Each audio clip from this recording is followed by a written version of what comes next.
बिस्मिल्लाहिर्रहमानिर्रहीम। आज की जो गुफ्तगू है हम असातिज़ा इकराम की ज़िम्मेदारियों से मुताल्लिक़, उनमें से एक अहम बात यह है कि असातिज़ा की ज़िम्मेदारियों में से एक अहम ज़िम्मेदारी ये है कि ख़ुद की ज़ुबान तहज़ीब और शाइस्तगी वाली होने के साथ साथ तलबा की ज़ुबान में भी तहज़ीब पैदा करना, मुहज़्ज़ब ज़ुबान बनाना भी उस्ताद की ज़िम्मेदारी है। ज़ुबान की गलतियों को दुरुस्त करना ये ज़ुबान का हिस्सा भी है और अखलाक़ का हिस्सा भी है। गलत ज़ुबान इस्तेमाल करना एक है ज़ुबान, जैसे उर्दू ज़ुबान है, उर्दू ज़ुबान की भी तौहीन होती है और गलत ज़ुबान इस्तेमाल करने वाला ख़ुद भी बदअखलाक़ शुमार होता है। इस लिहाज से ज़बान की गलतियाँ दुरुस्त करना उस्ताद की अहम ज़िम्मेदारी होती है। ज़ुबान की गलतियाँ दो तरह की होती हैं। एक गलती वो जो मिसाल के तौर पर उर्फ़ और समाज में भी शुमार होती है कि गलत चीज़ है, जिसका इस्तेमाल दुरुस्त नहीं है, जिसे कहते हैं बाज़ारी ज़ुबान, बेढंगी ज़ुबान, तहज़ीब और शाइस्तगी से खाली ज़ुबान है। एक आलिम की शान नहीं है कि ऐसे जुमले इस्तेमाल करे, जैसे तलबा को गधे बोल देना, खच्चर बोल देना, खिंजीर बोल देना, हैवान बोल देना। ये सब जुमले वो हैं जो एक उस्ताद की शान के ख़िलाफ़ है। जब इन्हीं तलबा की वजह से हमें पढ़ाने का मौका मिल रहा है, जब इन्हें हम मेहमानाने रसूल बोलते हैं, इन्हीं पढ़ने वालों में से हम भी शामिल थे एक दौर में। हमें जब अपने असातिज़ा ऐसे जुमले बोलते तो कितना बुरा लगता था। आज वही जुमले हम अपने इन बच्चों को दोहराते हैं। हमारे बच्चे किसी और उस्ताद के पास पढ़ते हों और वहाँ मालूम हो कि हमारे बच्चे के साथ वो उस्ताद ऐसी ज़ुबान इस्तेमाल कर रहा है, तो हमें कितना तकलीफ़ होगी। तो इस लिहाज से वो ज़ुबान के वो जुमले हैं जो तकलीफ़ देने वाले होते हैं, इंसान की इज़्ज़त नफ्स को ठेस पहुँचाने वाले होते हैं। वैसे जुमलों से बचना उस्ताद की ज़िम्मेदारी है। अगर वो उस्ताद वैसे जुमले इस्तेमाल करता है तो बदअखलाक़ उस्ताद कहलाएगा। ख़ुद की ज़ुबान जब ख़राब है तो वो तालिब इल्म की ज़ुबान क्या सुधार सकता है। और उस्ताद की ज़ुबान से निकले हुए जुमले बाज़ मरतबा वो सनद की हैसियत रखते हैं। अब जो बात वो किसी तालिब इल्म के मुताल्लिक़ तारीफ़ में बोला, अच्छाई में बोला, तो बाज़ मरतबा वो कबूल भी हो जाते हैं और फ़ारिग़ होने के बाद अल्लाह ताला उस तालिब इल्म से वो काम भी लेते हैं और उनके माबैन दोस्तों और साथियों में मशहूर भी हो जाता है कि इनके बारे में फ़लाँ उस्ताद ने कहा था। आज माशाअल्लाह वो तालिब इल्म वो काम कर रहा है और उस मकाम को पहुँचा है। और बाज़ मरतबा ऐसा होता है कि उस्ताद कोई बद्दुआ का जुमला, नाशाइस्ता जुमला ऐसा कह देता है जिसकी वजह से वो टूट जाता है, बिखर जाता है। बाद में वो फ़ारिग़ होने के बाद भी कहीं का नहीं रहता, तो तलबा के दरमियान और साथियों के दरमियान भी मशहूर हो जाता है, फ़लाँ उस्ताद की बद्दुआ लग गई उसको, इसलिए ऐसा हो गया। तो उस्ताद के जुमले सनद की हैसियत रखते हैं, तो सोच समझ कर जुमले बोलना चाहिए। जो जुमले हम अपनी औलाद के लिए पसंद नहीं करते वो अपने बच्चों के लिए कैसे पसंद करेंगे। उस्ताद जब बाप की हैसियत रखता है और बाप माना गया, तो कौन बाप अपने बच्चे को ऐसे जुमले इस्तेमाल करेगा और कौन बाप सुनना गवारा करेगा। ज़ुबान की गलतियों की दुरुस्तगी में दूसरी जो किस्म आती है वह है लुग़वी एतबार से होने वाली गलतियाँ। उसकी भी दुरुस्तगी करना उस्ताद की ज़िम्मेदारी होती है। यानी लुग़त के लिहाज से कोई लफ्ज़ इस्तेमाल करने में लुग़वी लिहाज से ऐसा है लेकिन गलत इस्तेमाल होते चला आ रहा है, तो लुग़त से मुराजात करके सही लफ्ज़ के इस्तेमाल की तंबीह और ताकीद करना भी उस्ताद की ज़िम्मेदारी होती है कि ये लफ्ज़ ऐसा नहीं ऐसा है, लुग़त में इस तरह लिखा हुआ है। ये भी उस्ताद की ज़िम्मेदारी होती है। और वो लफ्ज़ ऐसा ज़रूरी नहीं है कि सिर्फ़ तालिब इल्म से उसकी गलती हो रही हो। बाज़ मरतबा पूरे उलमा भी वैसा इस्तेमाल करते हैं, हर दौर में वैसा इस्तेमाल करते आ रहे हैं, तो फिर भी वो गलत रहता है लुग़त के एतबार से, तो भी उसके तंबीह करना चाहिए कि लुग़त में ये लफ्ज़ ऐसा लिखा हुआ है। चुनांचे आज हमारे दौर में ही देख लीजिए कि मुताबक और मुताबिक में सही लफ्ज़ मुताबक है, लेकिन इस्तेमाल मुताबिक ही करते आ रहे हैं। तो सही लफ्ज़ का तो इल्म होना चाहिए। अब जो सही लफ्ज़ इस्तेमाल कर रहे हैं वो अजीब लग रहा है, तो मुताबक जो बोलते हैं वो अजीब लग रहे हैं हालांकि वो सही इस्तेमाल कर रहे हैं। तो गलती का इल्म होना और गलती की दुरुस्तगी की फ़िक्र होना चाहिए। अरबी लिहाज से लिखें, जैसे फ़लानुन आलिमुन नहवियुन, हा के ज़बर के साथ बिफ़थिल हा, गलत है। फ़लानुन आलिमुन नहवियुन है, हा के सुकून और जज़्म के साथ। तो अरबी में ये समझा रहे हैं कि नहव है, नहू नहीं है। ऐसे फ़ालतु कज़ा लि अजली कज़ा अरबी में, हालांकि लि अजली कज़ा नहीं होता, मिन अजली कज़ा होता है। और उहिब्बु अलल अस्इलति तालिया, आने वाले सवालात को मैं पसंद करता हूँ, जबकि उहिब्बु अनिल अस्इलति तालिया, तो कहाँ सिला लगना है कहाँ नहीं लगना है उस पर भी तलबा की तंबीह होनी चाहिए अरबी लिहाज से। अल मुतवफ़ी और अल मुतवफ़ा दोनों में क्या फ़र्क है? तो मुतवफ़ा ही ज़्यादा दुरुस्त है। मुतवफ़ी भी अगरचे के दुरुस्त है, लेकिन मुतवफ़ा लुग़तन भी दुरुस्त है और मशहूर होने के लिहाज से भी दुरुस्त है।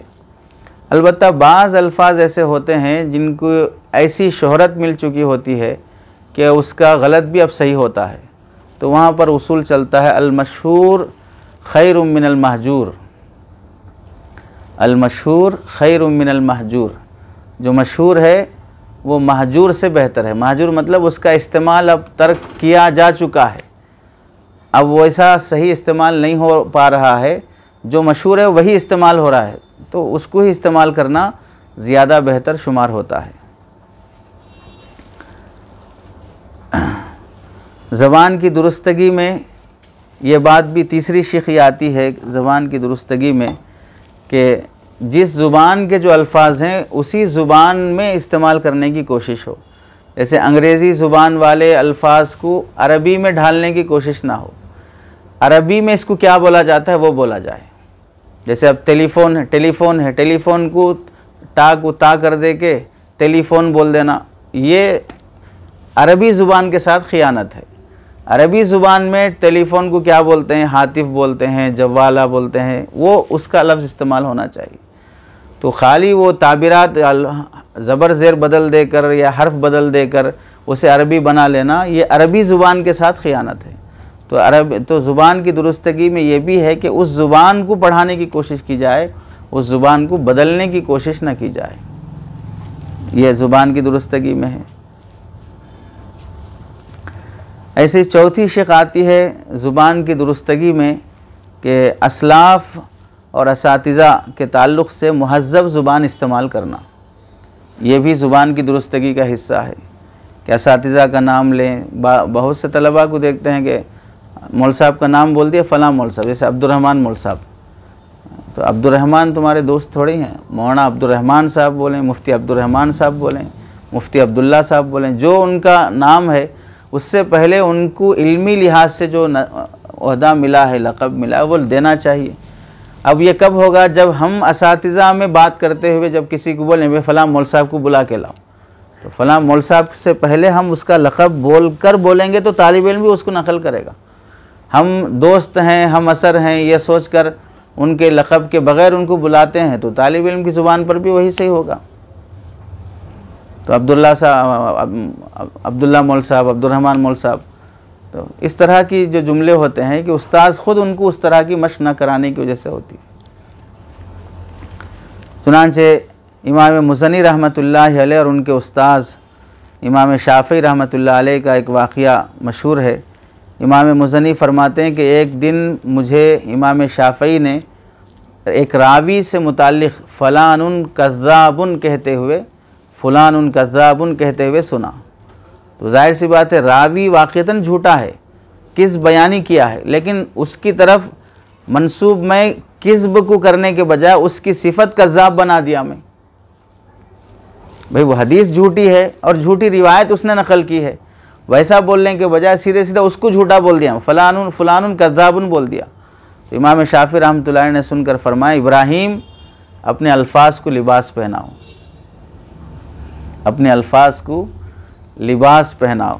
इन हजरात की भी ताबीर कैसी है देखिए, अपने अल्फाज को लिबास पहनाओ और अपने अल्फाज को बेहतर बनाओ। ये मत कहो कि फ़ुलानुन कज़्ज़ाबुन, बल्कि कहो हदीसुहु लैसा बिशैइन, हदीसुहु लैसा बिशैइन। मकसूद इससे भी अदा हो जाता है, उसकी हदीसें कुछ हैसियत नहीं रखती हैं, इससे भी ताबीर अदा हो जाता है। अब उसकी ज़ात को ही गिन दिए तुम कि वो बेकार आदमी है, फ़लाँ है, फ़लाँ है, इस हदीस के सिलसिले में उसकी ये हदीस काबिल कबूल नहीं है, बाकी वो ज़ात काबिल कबूल नहीं है, तो फिर उसकी शादी भी नहीं होना, उन्हें इमाम भी नहीं बनना, उन्हें कहीं का मुदर्रिस भी नहीं बनना, कोई पढ़ाने के काबिल भी नहीं होना, ऐसा उसको गिन दिया आप। चुनांचे इमाम अहमद बिन हम्बल रहमतुल्लाहि अलैह का जो जुमला लिखते हैं कि बार बार अपने तलबा को सुनाना चाहिए, जो उन्होंने अपने शागिर्द इसहाक़ इब्न इस्माइल नामी एक रावी को मुतनब्बह करते हुए का फरमाया था, जब उन्हें पता चला कि वो उनके शागिर्द इसहाक़ इब्न इस्माइल वो अब्दुर्रहमान इब्न महदी रहमतुल्लाहि अलैह के मुतालिक़ गुफ्तगू करते हैं कि अब्दुर्रहमान इब्न महदी कैसे रावी हैं, हालांकि अब्दुर्रहमान इब्न महदी बड़े रावियों में से हैं। अब ये शख्स उनके बारे में गुफ्तगू कर रहा है, तो इमाम अहमद बिन हम्बल ने फरमाया मा लक अंता वैलक वलिदिक्रिल अइम्मा, फरमाने लगे कमबख्त तुझे अइम्मा के तज़किरे से क्या लेना देना, तेरी हैसियत क्या है, तू बड़े बड़े अइम्मा के बारे में गुफ्तगू करने बैठा है कि कौन किस दर्जे का है, किस मकाम का है। और ये चीज़ देखिए, हम गौर करेंगे तो हमारे ज़माने में भी छोटे से मकतब का उस्ताद, एक मस्जिद का इमाम, एक मदरसे का उस्ताद मुदर्रिस, वो दारुल देवबंद के बड़े बड़े असातिज़ा, पड़ोस मुल्क के बड़े बड़े असातिज़ा, हज़रत मुफ्ती तक़ी उस्मानी साहब के बारे में वो बोल रहा है जिसे बहश्ती ज़ेवर के मसाइल मालूम नहीं। कपड़े बेचने वाला भी बोल रहा है, जूते बेचने वाला बोल रहा है, मोबाइल बेचने वाला बोल रहा है, यानी हर आयरा गैरा मुँह खोलने लग गया है बड़े बड़े उलमा के बारे में, जिसकी हैसियत यह है कि तुझे खुद अपनी फील्ड का सही इल्म नहीं है, बुनियादी मसाइल मालूम नहीं है, और बड़े बड़े अकाबिर पर ज़ुबान दराजी करना शुरू कर देते हैं। फ़लाँ सज्जाद साहब को ऐसा नहीं करना चाहिए था, अरशद मदनी साहब को ऐसा नहीं बोलना चाहिए था, महमूद मदनी साहब को ऐसा नहीं करना चाहिए था। फिर आपको क्या करना चाहिए था? आपको ये सब तबसरे करना चाहिए था। तो आदमी अपनी हैसियत नहीं भूलना चाहिए कि मैं क्या हूँ कि मैं बड़ों के बारे में ज़िक्र करूँ। यानी जिसकी सुबह शाम की तस्बीहात इस्तिग़फ़ार वाली पूरी रात की मासियत के साथ पाबंदी से नहीं हो पाती है, वह हज़रत पीर साहब पे गुफ्तगू करता है कि खिलाफत फ़लाँ फ़लाँ को नहीं देना चाहिए था, खिलाफत का ऐसा मसला हमारे अकाबिर से साबित नहीं है, ऐसा उमूम साबित नहीं है, फ़लाँ नहीं है। तो आप तय करेंगे कौन क्या बनना चाहिए, कौन वली बनना चाहिए, कौन नहीं बनना चाहिए। आपसे तो मोबाइल छूटा नहीं जा रहा, आपसे तो तन्हाई के तस्वीरें से आप बाज नहीं आ पा रहे, हराम निगाह से आप नहीं बच पा रहे हैं, ग़ीबतों से बच नहीं पा रहे हैं, और जिनकी ज़िंदगियां पूरी अल्लाह अल्लाह करते गुजर गई, उनके आप जज बने बैठेंगे, फ़ैसले करेंगे किनको क्या होना चाहिए। ना माशरती ज़िंदगी दुरुस्त है, ना मामलाती ज़िंदगी दुरुस्त है, ना अखलाक़ी ज़िंदगी दुरुस्त है, ना अपनी लगाम किसी के हाथ में है, ना कोई रहबर है। इन सब के बावजूद भी मैं जज हूँ उनका, जिनकी ज़िंदगियाँ पूरी लिल्लाहियत में गुजर चुकी हैं, उनकी ज़िंदगियों का फ़ैसला मैं करूँगा बैठ के। तो ये बीमारी उस ज़माने से चली आ रही, इमाम अहमद बिन हम्बल रहमतुल्लाह अलैह। तो ये जुमला हमें याद रखना चाहिए, मा लक अंत वैलक वली ज़िक्रिल अइम्मा। ये जुमला ख़ुद भी हमें नोट कर लेना चाहिए, अपने तलबा को भी, मा लक अंत वैलक वली ज़िक्रिल अइम्मा। चलिए, चुनांचे क़ाज़ी इब्न अयाज़ रहमतुल्लाहि अलैह अपने उस्ताद इमाम अबू अली सदफ़ी के वास्ते से उनके उस्ताद इमाम मोहम्मद बिन रिज़्क़ुल्लाह तमीमी रहमतुल्लाह अलैह के हवाले से नकल करते हैं। यानी क़ाज़ी इब्न अयाज़ के उस्ताद क़ाज़ी अयाज़ रहमतुल्लाह अलैह के उस्ताद क्या नकल करते हैं। ये बहुत बुरी बात है, हम सब के लिए कितनी सबक आमोज़ नसीहत है। देखिए, पहली बार पढ़ने और सुनने को मिला कि बहुत बुरी बात है कि तुम लोग हमारे इल्म से फ़ायदा उठाओ, और जब हमारा नाम लो तो हमारा तज़किरा हमारे ऊपर रहमत की दुआ के बग़ैर करो। हमारे इल्म से फ़ायदा उठाओ, हमारी किताबें पढ़ के मौलवी बनो, और फिर हमारा नाम बग़ैर रहमत की दुआ के लेते हो। अब इससे ज़्यादा और क्या शर्म दिलाएं। अरे मेरी किताब पढ़ रहे हो, कम से कम मेरा नाम तो ढंग से लो। ये क्या बात हुई कि मेरी ही किताब पढ़ के आलिम बने और फिर मेरा ही नाम बग़ैर लक़ब के और बग़ैर तराहुम और दुआ के लेने लग गए। इमाम नववी रहमतुल्लाह अलैह की भी नसीहत है, फरमाते हैं तालिब इल्म अपने असातिज़ा हों या उलमाए साबिक़ीन हों, ये सब उसके इल्मी आबा व अजदाद होते हैं।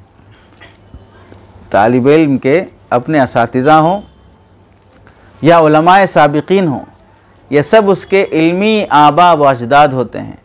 और फिर एक मुसलमान अपने आबा व अजदाद के लिए रहमत की दुआ क्यों नहीं करता है? अपने आबा व अजदाद का नाम अदब से क्यों नहीं लेता है? अपने बाप का नाम ऐसे लेते हो जैसे फ़लाँ इमाम का नाम लेते हो। चुनांचे नबी करीम सल्लल्लाहु अलैहि वसल्लम की हदीस, जब तुम्हारे साथ कोई शख्स भलाई और एहसान का मामला करे तो उसका एहसान का बदला दिया करो। अगर तुम्हारे पास बदला देने के लिए कुछ नहीं है तो उसके लिए दुआ ही कर दिया करो, यहाँ तक कि तुम्हें महसूस हो कि तुम उसको बदला दे चुके हो। तो जाहिर सी बात है इसमें एहसान का मामला करने में जैसे ज़िंदे लोग दाखिल हैं वैसे वफ़ात शुदा लोग भी दाखिल हैं। उनकी फ़िक़ा की किताब पढ़ने से उनका एहसान मुझ पर हुआ। उनकी नहव की किताब, सरफ़ की किताब और अदब की किताब जितने भी हम पढ़कर आलिम बने हैं उन तमाम मुसन्निफ़ीन का हम पर एहसान है। उस एहसान का बदला यह है कि हम उन मोहसिनों को के हक़ में दुआएं करने का एहतमाम करें। जब भी नाम ले तो तरहुम और रहमतुल्लाहि अलैह के साथ नाम लिया जाए। और ये गौर करने की बात है कि इन बुज़ुर्गों का नाम तरहुम के साथ लेना ये ज़ुबान की दुरुस्तगी में दाखिल है। और जो आलिम इस तरहुम और तर्ज़िया वग़ैरह के बग़ैर नाम लेता है गोया कि अभी उसकी ज़ुबान ही दुरुस्त नहीं हुई है, यानी बद तहज़ीब और सलीक़ामंद ही नहीं है वो शख्स जिसे नाम लेने का ढंग ना आए। तो दुनियावी मामलात में जिस तरह हम पर कोई एहसान करता है तो उसका एहसान का बदला चुकाना आदमी अखलाक समझता है, वैसे ही रूहानी एहसान इन मुक़द्दस शख्सियात का हुआ है हम पर कि इनकी किताबें पढ़ने की वजह से एक मकाम, एक इज़्ज़त मिली है। तो इनका एहसान तो बदर्ज औला हम पर है कि इनका जब भी तज़किरा हो तो दुआ के साथ होना चाहिए। इस लिहाज से जिन की मेहनतों की बरकत से अल्लाह ताला ने हम सब को इस्लाम से नवाजा है वो नबी करीम सल्लल्लाहु अलैहि वसल्लम और सहाबा इकराम हैं। तो इन सहाबा इकराम रिज़वानुल्लाहि अलैहिम अजमाइन का जब भी नाम आए तो इनके तर्ज़िये के साथ, और नबी करीम सल्लल्लाहु अलैहि वसल्लम का नाम आए तो दरूद के साथ, और अइम्मा इकराम और दीगर ताबईन वग़ैरह का नाम आए तो तरहुम के साथ नाम लेना चाहिए। ये ज़ुबान की दुरुस्तगी का हिस्सा है कि उस्ताद भी अपनी ज़ुबान दुरुस्त करे और तलबा की भी ज़ुबान दुरुस्त कराने की कोशिश करें। और दूसरी ज़िम्मेदारी है उस्ताद की कि पढ़ाते हुए अल्फाज की तहक़ीक़ और तह तक पहुँचने का आदी बनना और तलबा को भी आदी बनाना। किसी लफ्ज़ के सिलसिले में सरसरी तौर पर नहीं लेना कि लफ्ज़ कैसा भी हो पढ़ लो, बाद में देख लो, जैसा भी है मैं नहीं देख सका बाद में तुम देख लो, तुम तहक़ीक़ कर लो, कौन से फ़ेल से आज़ा कौन क्या मादा है मेरे को नहीं मालूम, आप देख लो। ये अगर मिजाज उस्ताद का रहेगा तो तालिब इल्म का वही रहेगा, वो भी बाद में वही नकल, यानी इतनी मसरूफ़ियत दिखाना कि बहुत मसरूफ़ था इस वास्ते इस लफ्ज़ की तहक़ीक़ नहीं कर सके। अरे नहीं कर सके, अब कर लो, अब करके तहक़ीक़ी लफ्ज़ बताओ। लेकिन उसे आगे ऐसे ही बग़ैर तहक़ीक़ के बढ़ जाना, तो इसका मतलब ये हुआ कि इस साल नहीं, इस तरह अगर 10 साल भी पढ़ाओगे वो लफ्ज़ जब भी आएगा तो बोलोगे मैं नहीं तहक़ीक़ कर सकता, देख लो तुम लोग बस। अरे कितने सालों से बोलते आओगे ऐसे ही, कितनी बार बोलते आओगे, आखिर कब इस लफ्ज़ की तहक़ीक़ करोगे? तो तहक़ीक़ का जज्बा नहीं होने की वजह से हर साल जब भी वो लफ्ज़ आता है तो ऐसे ही टरखाते जाते रहता, क्योंकि जज्बा ही नहीं है तहक़ीक़ का, तह तक पहुँचने का शौक़ ही नहीं है। और दरअसल ये इस तरह का जो रवैया है ये मशगूलियत को बताता नहीं है, गफलत और काहिलियत को बताता है कि तुम गाफिल हो इस लफ्ज़ की हकीकत से, तुम सुस्त खोर हो इस लफ्ज़ की हकीकत तक और तह तक पहुँचने के सिलसिले में। तो अपनी सुस्ती को तुम नाम दे रहे हो मशगूलियत का। तो बहुत बिज़ी था इस वास्ते नहीं दे सका। कितने साल से बिज़ी थे आप इस लफ्ज़ की तहक़ीक़ करने में? तो इमाम असमई की तरह तो नहीं है कि एक लफ्ज़ के लिए 2-2 साल की तहक़ीक़ में लग जाए।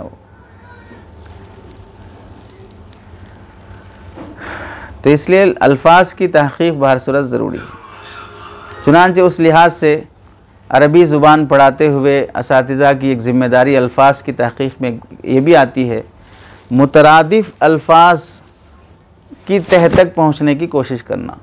चूँकि अरबी ज़ुबान के, अरबी अदब के उदबा का इख्तलाफ इस मसले पर भी है, जैसे फ़ुक़हा का इख्तलाफ होता है, वैसे उदबा का इख्तलाफ इस मसले पर है अदब में कि क्या अरबी ज़ुबान में कोई लफ्ज़ मुतरादिफ़ हो सकता है या नहीं हो सकता। उदबा की एक जमात है कि अरबी ज़ुबान में कोई लफ्ज़ मुतरादिफ़ नहीं है, और एक जमात ये कहती है कि हाँ अल्फाज मुतरादिफ़ होते हैं। जो जमात ये कहती है, जमात से मुराद तबलीगी जमात मुराद नहीं, उदबा की जमात, इख्तलाफ तो उन लोगों का भी है जो बेहैसियत है।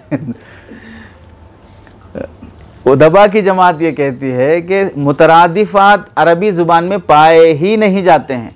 जहाँ महसूस हुआ कि तरादुफ़ दिख रहा है, मतलब यह हुआ कि इसका कोई माने ख़फ़ी मौजूद है, इसका कोई माने जली मौजूद है, खिफ़ा और जली होने से भी उस लफ्ज़ के अंदर फ़र्क पड़ जाता है।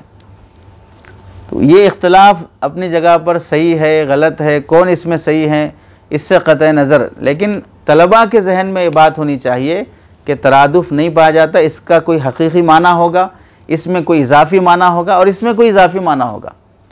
ये तह तक पहुँचने का एक रास्ता होता है, वरना जहाँ देखो ये सब एक ही माने के हैं, एक ही माने के हैं बोल के आदमी निकलते रहता है। मसला के मतलब क्या रहता है, तहक़ीक़ का जज्बा ही नहीं उसको। चुनांचे देखिए अरबी ज़ुबान के 2-3 मिसालें, एक है अक़ल का जो लफ्ज़ है, या अक़िलून का लफ्ज़ है, और दूसरा लुब्बुन का लफ्ज़ है। दोनों का लफ्ज़ अक़ल के माने में इस्तेमाल होते हैं, लेकिन कुरान मजीद में अल्लाह ताला ने उलुल अक़ल नहीं फरमाया, उलुल अलबाब फरमाया। तो लुब्बुन और अक़लुन में क्या फ़र्क है? तो इसमें लिखते हैं कि लुब्बुन खारिजी मुअस्सिरात और आरिज़ी शहवात से खाली जो अक़ल होती है उसे लुब्बुन कहते हैं। खारिजी असरात और इंसानी आरिज़ी शहवात से खाली जो अक़ल होती है उसे लुब्बुन कहा जाता है।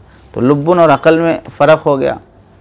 और ऐसे रईबुन का माना है और शक का लफ्ज़ है, दोनों शक के लिए इस्तेमाल समझते हैं।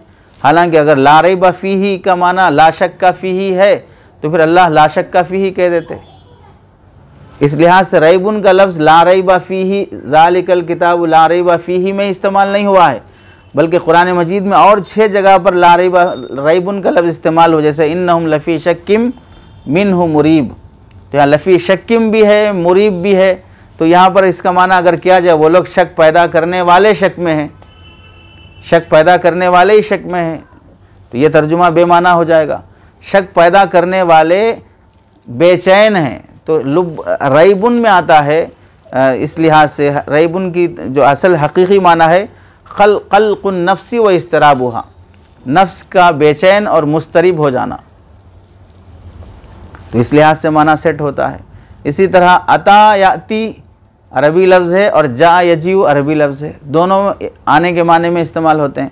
हालांकि अता का माना होता है वक़ार के साथ आना, पुरसुकून अंदाज से आना। जैसे शाही आदमी घराने से कोई ताल्लुक़ रखने वाला हुक्मरान आता है, तो चुनांचे अल्लाह के नबी अलैहिस्सलाम क़ियामत के दिन जब जन्नत का दरवाज़ा खुलवाने का तज़किरा आता है तो उसमें आता है आती बाबल जन्नती यौमल क़ियामती फ़ास्तफ्तिहु, मैं आऊँगा जन्नत के दरवाज़े पर और मैं उस दरवाज़ा खुलवाऊँगा। तो यहाँ पर अजीउ नहीं फरमाया आप अलैहिस्सलाम, आती फरमाया, तो मतलब वक़ार के साथ आना, और जा यजू नॉर्मल आना है। इसी तरह जहाँ भी सना यसनऊ आता है, सना माने करना और फ़ाला माने करना, सना माने बनाना, दो भी करते हैं, करना के माने में भी इस्तेमाल होता है। सना माने किसी काम को पुख्तगी से करना और फ़ाला माने ऐसे ही करना। तो अल्फाज का फ़र्क दिखाना भी बच्चों को ज़रूरी होता है, ये तहक़ीक़ का जज्बा बच्चों में पैदा करना। ऐसे अक़ीमुस्सलाह और अद्दुस्सलाह, अक़ीमुस्सलाह नमाज कायम करो और अद्दुस्सलाह नमाज अदा करो, दोनों में बड़ा फ़र्क है। अगर दोनों का एक ही माना होगा तो फिर वही कि नमाज इन्नस्सलात तन्हा अनिल फ़हशाई वल मुनकर, कि नमाज बुराई से रोकती है, तो नमाज अदा करने में नमाज बुराई से नहीं रोकती है। अक़ीमुस्सलाह से नमाज बुराई से रोकती है। क्यों? अक़ीमू कहते हैं नमाज के ज़ाहिरी आदाब और बातिनी आदाब दोनों की रियायत के साथ नमाज अदा करना। ज़ाहिरी आदाब में सुनन, मुस्तहबात, वाजिबात, फ़राइज़, अरकान सब दाखिल हैं, और बातिनी आदाब में खुशू, खुजू, लिल्लाहियत ये दाखिल होने के साथ ये भी दाखिल है कि नमाज के बाहर की ज़िंदगी में नमाज के अंदर पढ़ी गई आयात पर अमल की कोशिश करना, ये भी अकीमों में दाखिल है। नमाज के अंदर पढ़ी गई आयात को नमाज के बाहर की ज़िंदगी में अमल में लाने की कोशिश करना, ये अकीमुस्सलाह में दाखिल है। जाहिर सी बात है, जब ऐसी नमाज हो तो बुराई से रोकेगी। अब अगर वैसी सोच ही नहीं है, वैसा ख्याल ही नहीं, तो वो नमाज बुराई से कैसे रोकेगी।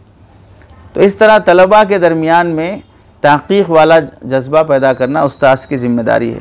चुनांचे पहले ज़माने के असातिज़ा अपने फ़ुक़हा और मुहद्दिसीन अपने शागिर्दों से कहते थे, सब्त बनने की कोशिश करो, सब्त बनने की कोशिश। सब्तुन के माने मिसबाह में लिखे हैं, मुतसब्बितुन फ़ी उमूरिही, जो शख्स अपने मुताल्लिक़ा उमूर में मुहतात रहता है, तहक़ीक़ से काम लेता है, उसको कहते हैं मुतसब्बितुन फ़ी उमूरिही। तो असातिज़ा अपने तलबा को नसीहत किया करते थे कि अपने लिहाज से सब्त बनने की कोशिश करो। सब्त बनने की कोशिश, सरसरी नहीं लेना किसी भी काम को, सरसरी ले लेना, इस मैं जो कर रहा हूँ इससे नुकसान हो सकता है, सही ये होना चाहिए, सही ऐसा है। मिसाल के तौर पर आदमी कोई दरवाज़ा ही बंद करना है, ऐसे भेड़ दिए चले गए, मेरे दरवाज़ा बंद करने के अंदाज से भी ये होना चाहिए कि भाई इससे मकसूद क्या है, हिफाजत भी मकसूद है, और इससे सर्दी गर्मी से भी बचना मकसूद है, इससे माल की भी हिफाजत मकसूद है, किताब रखने में भी हो, किताब खोलने में भी हो, तदरीस में भी हो, हर चीज़ में आदमी मोहतात वाला अंदाज़ इख्तियार करना, जब तक कि खूब इत्मीनान ना हो जाए अपने अमल पर, उस वक्त तक बेचैन रहना, ये उस्ताद की ज़िम्मेदारी है। सब्त जिन असातिज़ा में फ़ौत हो जाता है तो उसकी वजह से नुकसान क्या होता है? नुकसान ये होता है कि ऐसा शख्स गलत मसाइल बताने पर भी अफसोस नहीं करता, ऐसा शख्स गलत फतवा देने पर भी अफसोस नहीं करता, क्योंकि उसका मिजाज ही सरसरीपन का हो गया। चलते फिरते मसला बोल देगा, वो सही नहीं है, गलत है, कुछ भी हो जाओ, लेकिन चूँकि उसके अंदर वो पुख्तगी नहीं है कि मैं अपने अमल में मोहतात रहूँ, जब तक पुख्तगी ना आए, 100% मुतमईन ना हूँ, उस वक्त तक ना बोलूँ, तो अब उसका मिजाज ही नहीं है। तो ऐसे ही उलमा से तहरीफ़ात और तस्सीफ़ात होते हैं। अब चूँकि एक वक्त होता कि वो सरसरी बोलने वाला एक 50 साल, 60 साल, 70 साल में एक बड़ा इमाम बन जाता, हज़रत जी बन ही जाएंगे, आप पीर साहब बन ही जाएंगे। तो हज़रत जी ने फरमाया, पीर साहब ने फरमाया, अरे पीर साहब को सब्त हासिल ही नहीं था, हज़रत जी को सब्त हासिल ही नहीं था। सरसरी तौर पे जो बोलते जाते थे, उनकी बुजुर्गी और तक़वा तहारत की वजह से लोग समझ गए कि जो बोलते हैं बड़ी तहक़ीक़ से बोलते हैं। तो अब उनकी गलत बातों की भी तहक़ीक़ की जाने लगी और मुहक़्क़िक़ाना अंदाज़ में पेश किया जाने लगा, बड़ी तहक़ीक़ से बोलते हैं, बड़ी हिकमतों पर कलाम मुश्तमिल होता है। यानी अब आप देखिए कि सरसरी और फालतू बोलने वालों के कलाम को भी मुहक़्क़िक़ीन एक मशगला बना के बैठे हैं और उस पर भी तहक़ीक़ी मज़ामीन लिखने चले। चुनांचे इस कबील का एक मशहूर और बहुत ही सबक आमोज़ वाक़िया मुसन्नफ़ इब्न अबी शैमा में और सुनन इब्न खुज़ैमा में लिखा है कि हदीस में है, आप अलैहिस्सलाम की रिवायत है, अबू दाऊद, तिरमिज़ी वग़ैरह की, अन्ना नबी अलैहिस्सलाम सल्लल्लाहु अलैहि वसल्लम नहा अन तहल्लुक़ क़ब्ल सलाती यौमल जुमा, आप अलैहिस्सलाम ने नमाज जुमा से पहले हल्के लगाने से मना फरमाया। यही रिवायत इब्न खुज़ैमा में इस तरह है, नहा अनिल हिलक़ी यौमल जुमाती क़ब्ल सला, आप अलैहिस्सलाम ने हिलक़ हल्क़तुन की जमा के हल्के लगाने से मना फरमाया। इमाम ख़त्ताबी फरमाते हैं, कितनी बड़ी गलती है देखिए, इमाम ख़त्ताबी फरमाते हैं हमारे उस्ताद इसे हिलक़ुन के बजाय हल्क़ुन पढ़ते थे, हिलक़ुन के बजाय हल्क़ुन पढ़ते थे। चुनांचे उन्होंने मुझे बताया कि 40 साल से जुमा से पहले कभी सर नहीं मुड़ाया, आप अलैहिस्सलाम ने जुमा से पहले हलक़ करने से मना फरमाया है। तो हिलक़ुन कहाँ है, हल्क़ुन कहाँ है? तो एक लफ्ज़ के फ़र्क से कितना आदमी गलतफहमी में। अब 40 साल से यही मामूल कि हदीस में हलक़ करने से मना है, कितनी बड़ी गलती होगी। और वो तो मशहूर है, आप हज़रात भी पढ़े होंगे फतावा रहीमिया के मुक़द्दमे में कि मुहद्दिस है और जब भी वज़ू करके आते हैं वितर की नमाज़ पढ़ रहे, वज़ू जब भी वाशरूम जा रहे वज़ू करके आके वितर क्यों पढ़ रहे? तो आप अलैहिस्सलाम ने हमें इज़िस्तंजा मिनकुम फलयुतिर, तुम में से कोई भी आदमी इस्तिंजा करे तो फलयुतिर, वितर की नमाज़ पढ़े। तो फलयुतिर वहाँ पर ढेला 3 इस्तेमाल करे, उसे समझ लिए वितर की नमाज़ पढ़े। तो लफ्ज़ की तहक़ीक़ नहीं होती है तो आदमी ऐसे ही मुहक़्क़िक़ बनते हैं। तो इससे समझना चाहिए कि जब इतने इमाम ख़त्ताबी फरमाते हैं अपने उस्ताद के बारे में, तो साहिब किताब फरमाते हैं इतने सालों पहले भी ऐसी गलती होती होगी, तो अब इस दौर में गलती का आलम कहाँ तक पहुँच चुका होगा, अंदाज़ा कर लें लोग कितने मसाइल में गलतफहमी में होंगे। चुनांचे हज़रत मुफ्ती तक़ी उस्मानी साहब दामद बरकातुहू ने लिखा कि एक साहब हज़रत मुफ्ती तक़ी उस्मानी साहब से रब्ता करे, और उनका मामूल ये था कि जब भी हवा खारिज होती तो 2 बातें उनके दिमाग में बैठी थी, या तो उस गैसेस निकलने से बू आना या आवाज़ आना, तो ही वो गैस नाक़िज़ वज़ू है, वरना ना उससे बू आए ना उससे आवाज़ आए तो फिर वो नाक़िज़ वज़ू नहीं है, चूँकि हदीस में इस तरह की बात आई है। ऐसी कई नमाज़ें पढ़ चुके हैं मोहतरम, चूँकि मुझे इसकी आवाज़ भी नहीं आई। ट्रैफिक में आवाज़ कहाँ से आ गई? साइलेंसर का आवाज़ है क्या वो? क्या आवाज़ है आपको? अजीब सोचे लोग। हज़रत मुफ्ती तक़ी साहब ने लिखा कि ख़ुद से पढ़ने का और ख़ुद से किताबी बनने का नुकसान है कि पूछा तक नहीं, कि वो हदीस शुकूक और शुबहात में मुब्तला शख्स से मुताल्लिक़ है, जिसको हमेशा वो मातू किस्म का आदमी रहता है कि बेचैन बेचैन रहता, धोया तो भी नहीं धोए जैसा दिखता, बैठा तो भी नहीं बैठा जैसा दिखता, तो वैसे आदमी के मुताल्लिक़ है वो। आम आदमी के मुताल्लिक़ थोड़ी कि आप वो समझे आवाज़ आए कि वो कोई तो मिसाइल दाग रहे हैं आप, थोड़ी कि उसकी आवाज़ आए। चुनांचे उस्ताद की ज़िम्मेदारी में से है कि इबारत की तहलील, तहक़ीक़ और तनक़ीह बच्चे से करवाना। इस लफ्ज़ ये किस मादे से निकल रहा है, ज़मीर किधर लौट रही है, इसका मफ़हूम क्या हो रहा है, इसका असल मखरज क्या है, हर लिहाज से तहक़ीक़ का जज्बा बच्चे के अंदर पैदा करना, ये ज़ाहिर सी बात है। एक आलिम को गैर आलिम से मुमताज़ करने के लिए तहक़ीक़ ही बुनियादी चीज़ है। जाहिल ऐसे ही बोल देता है, आलिम पढ़ कर लिख कर तहक़ीक़ से पेश करता है। अब अगर वो चीज़ ही नहीं रही आलिम के अंदर के तहक़ीक़ का मादा ही नहीं रहा, पढ़ लिख कर बोलने का मादा ही नहीं रहा, वो भी सुनाया हुए बोल रहा है, तो इसमें फ़िक़ा में भी, तफसीर में भी, हदीस में भी, हर चीज़ में इससे गलती होती जाएगी। इस लिहाज से आलिम उस्ताद की ज़िम्मेदारी है, कोई भी बात पेश करे तो तहक़ीक़ से पेश करे। तीसरी ज़िम्मेदारी है उस्ताद की ज़िम्मेदारियों में से अपने तलबा के अंदर ला अदरी कहने का मिजाज पैदा करना। ला अदरी कहने का मिजाज पैदा करना, ला अदरी यानी मैं नहीं जानता हूँ, ये मिजाज पैदा होना। वरना थोड़ा बहुत पढ़ लेने के बाद भी आदमी अपने को बहुत कुछ पढ़ा लिखा समझने लगता है। चुनांचे ला अदरी वल्लाहु आलम, ला अदरी वल्लाहु आलम, मैं नहीं जानता हूँ, अल्लाह जानते हैं, ये कहना कोई शर्म महसूस ना करे कहते हुए। यहाँ एक हमें बुनियादी बात ये भी समझना है, ला अदरी कहने वालों की एक जमात वो भी है जो जानना ही नहीं चाहती, इस वास्ते ला अदरी कह रही है। यानी सुस्ती, गफलत, काहिली इतनी है कि मुझे अब ये मसला नहीं मालूम है तो मालूम करना चाहिए, ये जज्बा नहीं है। ला अदरी बोल दो, टेंशन फ्री ख़त्म, अब ना बोलना है, ना पढ़ना है, ना तहक़ीक़ करना है।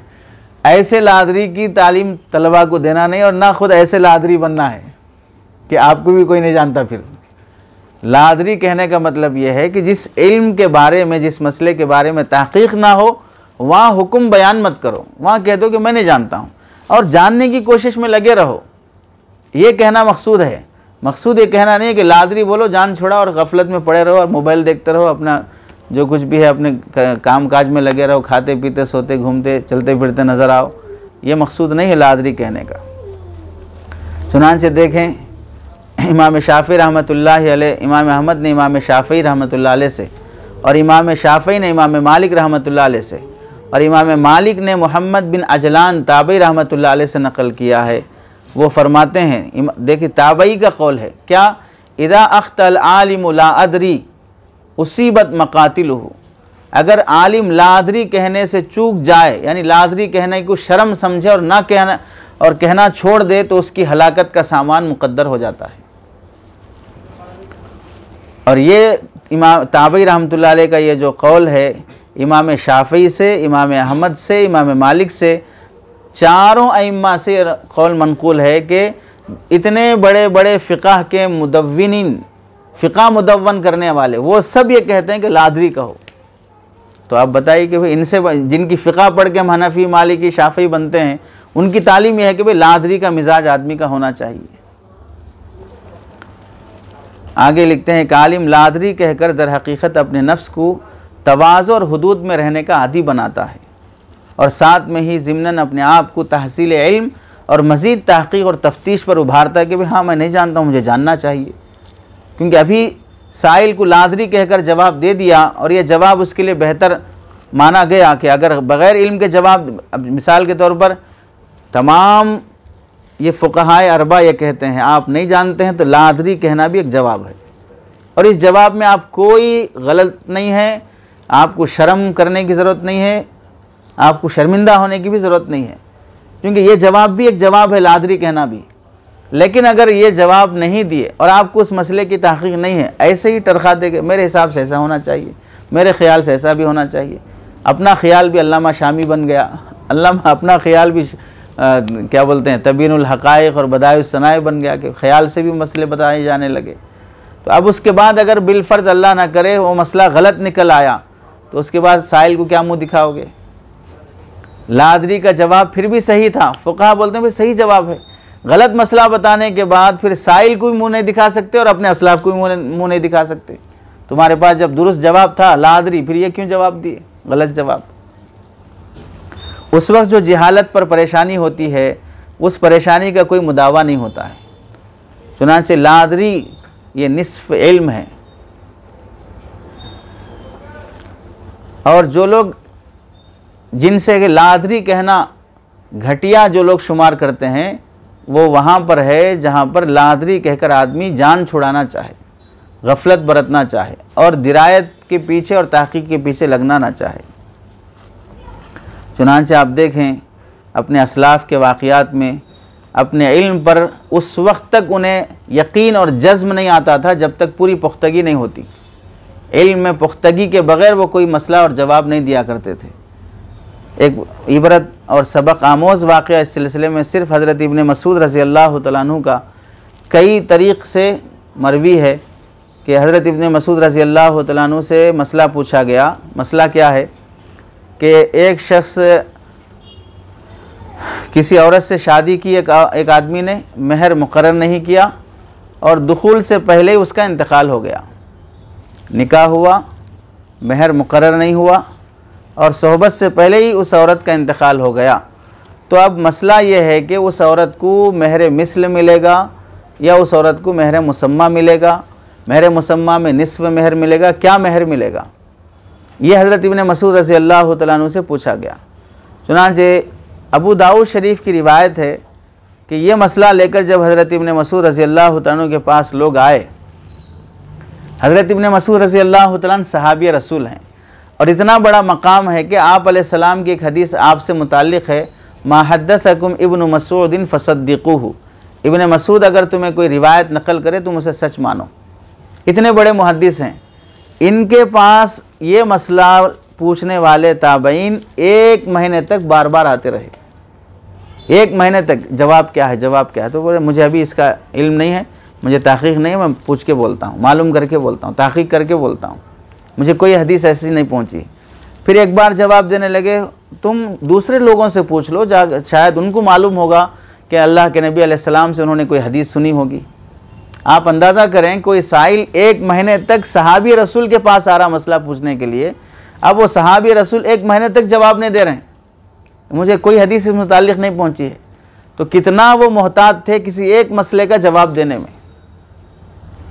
और ये फरमा रहे कि किसी और सहाबी से पूछ लो। जब लोगों ने कहा कि आपके अलावा हमें कोई और सहाबी रसूल नहीं नज़र आते हैं, आप ही हैं जिन पर एतमाद हो सकता है, तो उसके बाद उन्होंने हज़रत इब्न मसूद रज़ी अल्लाह तआला ने क्या फरमाया, मुझे इस सिलसिले में ना कोई आयत मिली है ना कोई हदीस मिली है, अगर मैं इस सिलसिले में इज्तिहाद करके कुछ राय दे सकता हूँ तो उस मसले के बताने से पहले मैं तुम्हें यह अर्ज़ करना चाह रहा हूँ कि अगर ये मसला सही निकला तो वो कुरान हदीस की रोशनी में सही होगा। अगर ये मसला गलत निकला तो वो फिर मेरे नफ्स का दखल है और शैतानियत की वजह से वो गलत हुआ है। ये बोलकर फिर इज्तिहाद करके वो मसला बताते हैं कि ऐसी औरत को मेहर मिस्ल दिया जाएगा। आप यह अंदाज़ा करें कि 1 महीने तक आना और फिर वो बार बार कोशिश करने के बाद भी जवाब ना देना, दूसरे सहाबा इकराम की तरफ रुजू कराना, फिर मसला बताने से पहले सेहत को कुरान हदीस की तरफ मंसूब करना, गलती को अपनी तरफ मंसूब कर लेना, फिर उसके बाद जवाब देना। तो इससे मालूम होता कि इन हजरात के नज़दीक ला अदरी कहना और अपने आप को अपने इल्म की हद में रहना, कितने मोहताज ज़िंदगी इन्होंने गुजारी। फिर जब उसके बाद जब इन्होंने मेहर मिस्ल की बात कही तो दीगर ताबईन या सहाबा से फिर रिवायत मनकुल हुई कि हमने नबी करीम सल्लल्लाहु अलैहि वसल्लम के ज़माने में एक औरत का ऐसा ही मसला देखा तो आपने मेहर मिस्ल ही दिया था। तो बहुत खुशी हुई कि नबी करीम सल्लल्लाहु अलैहि वसल्लम का वाक़या मिल गया और अपने इज्तिहाद के मुआफ़िक़ मिल गया कि हमने जो बताया वो सही था, तो आदमी को खुशी होती है। तो ऐसे मोहताज ज़िंदगी सहाबा इकराम की रही इल्म के मसले में। इस लिहाज से उस्ताद को चाहिए कि जिस मसले में पूरी गिरफ्त ना हो उस मसले पर ना खुद बहस करे ना तलबा को बहस करने का मौका दे। जाहिर सी बात है कि हमारा मशगला कौन सा है, तालीम ताल्लुम वाले हैं हम, ना तबलीग में उतने मुतहर्रिक हैं ना तज़किये में उतने मुतहर्रिक हैं। फिर क्यों भाई तफाजुल के लिए बैठे हैं, कौन सी जमात बेहतर है, कौन से सूफ़ी साहब बेहतर हैं, कौन से बुज़ुर्ग बेहतर हैं। आपको ये मनसब दिया ही किसने कि आप सबके बारे में फ़ैसले करते फिरें, क्या सही है क्या गलत है। आप सियासत का सीन भी नहीं जानते, तबलीग का ता नहीं जानते, तज़किये का ता नहीं जानते। तो जब ये सब से बुनियादी उलूम से भी नावाकिफ़ हैं, बुनियादी बातों से भी हम सब नावाकिफ़ हैं, तो फिर हमें हक़ क्या बनता है कि किसी के सही और गलत होने के फ़ैसले करते बैठें। तो जिस चीज़ की तहक़ीक़ ना हो ना उसे अपना हमनशी बनाना चाहिए कि ऐसी सरसरी बातें करने वाले, टाइम पास के लिए वक्त गुजारने की बातें करने वाले। चुनांचे इस लिहाज से अगर देखा जाए तो एतक़ादी मसाइल हों, मुआशरती मसाइल हों, इक़्तिसादी मसाइल हों, सियासी या फ़िक्री मसाइल हों, जिनमें तहक़ीक़ ना हो तो हरगिज़ गुफ्तगू नहीं करना चाहिए। और इसमें गुफ्तगू ना करना और अपने आप को पीछे रख लेना ये जहालत नहीं है, ये एहतियात है। गलत बोलने से बेहतर है कि खामोश रह जाएं। तो नतीजा ये हुआ कि असातिज़ा को मुनाक़शात में नहीं पढ़ना चाहिए जब तक कि तहक़ीक़ ना हो। और दूसरी ज़िम्मेदारी है कि अपनी जहालत पर बरकरार नहीं रहना चाहिए। ये आलिम और उस्ताद की शान निशान नहीं है। जब गलती ज़ाहिर हो तो फ़ौरन उस गलती से रुजू होना चाहिए। तीसरा यही है कि माशियात से मुतालिक कोई पेचीदा मसला हो तो वो माहिरीन से रुजू करने के बजाय महज अपने ख़याल से बताना या अपने असातिज़ा से वो मसला पूछना जिस मसले में वो ख़ुद माहिर नहीं है या अपन ख़ुद माहिर नहीं है जिस फ़न में, उस फ़न में दखल देना भी उस्ताद की शान निशान नहीं है। जिस फ़न में माहिर है उसी में बोलना चाहिए। ये 3 बुनियादी ज़िम्मेदारियाँ हैं जिसमें हमें भी अपनाना चाहिए और अपने तलबा को भी इसकी तरफ मुतवज्जे करना चाहिए। अल्लाह हम सबको अमल की तौफ़ीक़ नसीब फ़रमाए।